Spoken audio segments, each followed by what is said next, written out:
There is a person who always smiles, who always agrees, who says yes, even when everything inside them is screaming no. You've met them. Maybe you are them. The one who gives more than they have, apologizes even when they haven't done anything wrong, and disappears just to make sure someone else feels seen.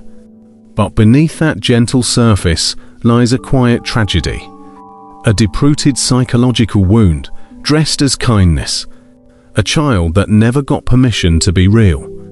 This is the psychology of a people pleaser. And to understand it, we must begin not with a definition, but with a moment. Let's imagine a little girl. She lives in a home where love is conditional, where approval is handed out like candy, but taken away the moment she cries too loud, acts too bold, or questions too much. She learns that being herself leads to rejection, while being agreeable leads to peace. She begins to contort, smiling when she's hurt, helping when she's exhausted, laughing when she wants to scream. Over time, she stops asking, "What do I want?" and starts asking, "What do they need from me?" Because that question kept her safe. Now, fast forward 20 years. That girl is now a woman. She works hard, keeps friends close, always responds, always cares. But something feels wrong. Her life is full of yes, but empty of fulfillment. She's tired, unseen, invisible, even to herself. This is what people rarely understand. A people pleaser isn't trying to manipulate anyone. They're trying to survive a world that once taught them that being authentic meant being alone. The psychology goes deeper. At the heart of people pleasing is the fawn response, a lesser-known trauma reaction. Most of us know fight or flight, but there's also freeze. And then fawn, the nervous system saying, "I will make myself useful, agreeable, and invisible if it means you won't hurt me." It's an adaptive strategy built in childhood, a response to environments where confrontation meant danger, where love was earned and not given. So they learn to become mirrors. They reflect what others want to see. They become emotional chameleons, adapting, adjusting, disappearing. But here's the cost. They lose themselves in the process. And yet, in modern society, this behavior is often celebrated. We call them kind, empathetic, such a good person. But we don't see the pain. We don't see the anxiety behind every text message, the exhaustion from constantly monitoring other people's feelings, the guilt when they finally say no. And worst of all, we don't see the quiet, creeping resentment that builds in the shadows of their endless self-sacrifice. Because here's the secret: people pleasers don't want to please. They want to be loved. They want to feel safe. But love, when built on self-erasure, isn't love at all. It's a performance, a prison made of politeness. Let's pause here and ask the most important question. Where does it all begin? In almost every case, people-pleasing starts in childhood. Not necessarily from abuse, though that happens too, but often from subtle emotional neglect. Homes where emotions were inconvenient, where boundaries were not respected, where children became the emotional regulators of their parents. A mother who only smiled when her child behaved a certain way. A father who praised obedience but punished honesty. In these quiet moments, the child learns, my needs are a problem. My anger is dangerous. My sadness is a burden. So, they begin to disown parts of themselves, and instead, they become who the world needs them to be.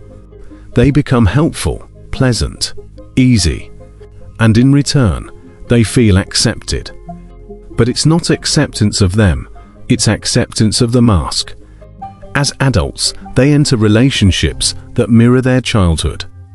They attract takers, people who love the convenience of their compliance, people who say, "You're such a great listener, but never ask how they're doing."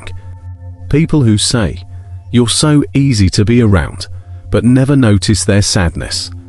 And so the cycle continues. They give and give and give until the well runs dry, until they wake up one day feeling like a stranger in their own life.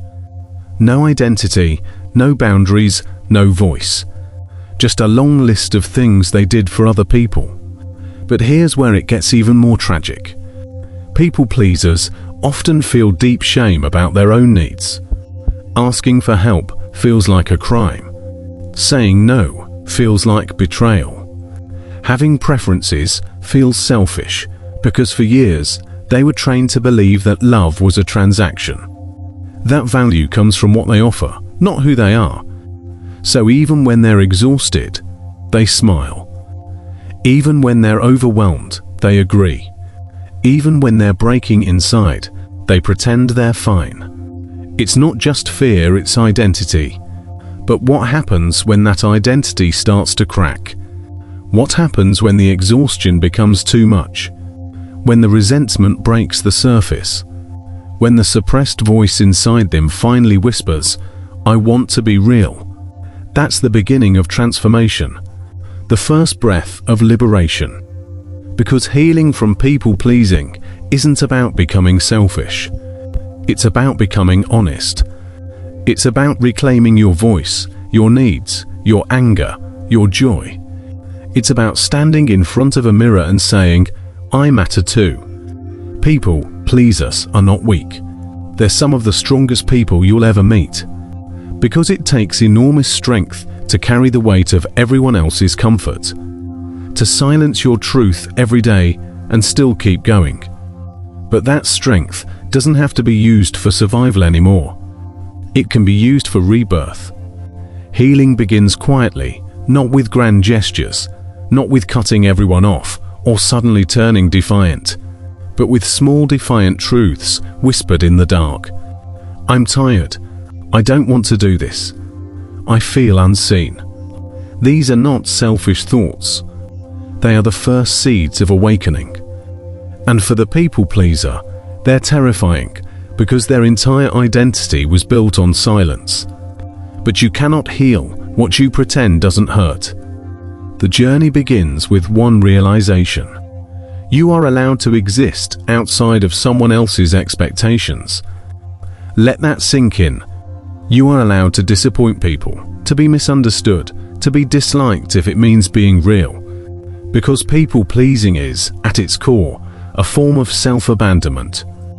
And healing is the act of returning, coming home to yourself. Not the self you curated for others, but the self that feels, that dreams, that gets angry, that says no without guilt, that says yes with intention. This transformation doesn't happen all at once. For the people pleaser, even setting one boundary can feel like emotional surgery. Saying, "I can't make it tonight," feels like betrayal. Not responding to a text immediately triggers anxiety. Saying, "I need space," feels like they're asking for war. But that fear isn't truth, it's history. It's a nervous system still wired for survival, still afraid that any deviation from approval means abandonment. And here's the hard part. Sometimes people will be upset. Sometimes those who benefited from your silence will resist your voice. Not because you're doing something wrong, but because they were never loving the real you in the first place. Let that be your compass. Any love that requires your compliance is not love. It's control. So, what does real healing look like? It's messy. It's emotional. It's full of grief. Because when a people pleaser starts healing, they begin mourning the years they lost to performance. They grieve the friendships that were one-sided, the relationships built on pleasing, the job roles where their worth was measured only by how much they sacrificed. But in that grief is gold because it makes space for something new, the authentic self. Let's speak to them directly. To the people pleaser watching this, you were never weak. You were never fake. You were surviving. You became what the world demanded because your younger self didn't know another way. But now you do. You're allowed to be soft and strong, kind but firm, empathetic yet boundaried, loving without abandoning yourself. You don't need to be harsh to be honest. You don't need to become cruel to protect your heart. You just need to remember this. You're not responsible for anyone else's emotions. Say it again. You are not responsible for anyone else's emotions. Not your partner's moods, not your parents' validation, not your friends' insecurities. You can support, love, and care, but not at the cost of your own voice. This is the great shift, from performing connection to experiencing connection, from being liked for who you're not to being loved for who you are. When people pleasers start setting boundaries, they often worry, but what if I end up alone? Here's the truth. You might lose some people, but you will also find people. The ones who see you, not your service. The ones who listen, not just speak. The ones who don't just take your light, but reflect it back to you. This is the paradox. People pleasers fear rejection, but only by risking rejection can they finally feel belonging. Let's go deeper into the psychology. Why is people pleasing so persistent?